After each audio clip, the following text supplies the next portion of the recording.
morning, YouTube. Today I'm going to be replacing the Serpentine Belt. It appears to be an original belt, so figured it was better to be safe than sorry, have it done. The two parts that have to be removed here are the battery box and the air box. Makes it much easier. The battery box is held in by three 10mm bolts right there, and there's one in the corner. Now with the battery box removed, you should have a better view here of the Serpentine Belt. Next step is to remove the air box. It is two 10mm bolts right there. Next step is to disconnect the IAT-MAF sensor and remove the accordion hose by removing that Phillips bolt.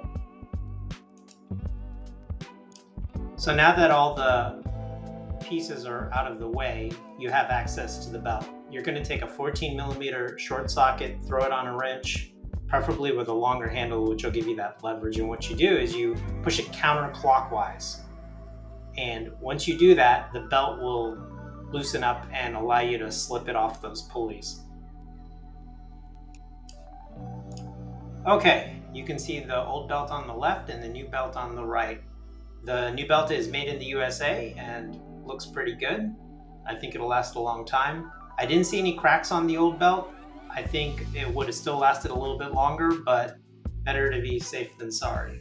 And it was relatively cheap, under $12 for this new belt. So now before you put the new belt on, it's the ideal time to inspect your pulleys.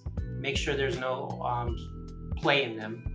Also make sure they don't make any squealing noises or anything like that, because it's going to be a little harder when the belt's on. So you can see me spinning some of the pulleys, and I didn't notice anything wrong with my car, so I'm just going to go ahead and reinstall the belt.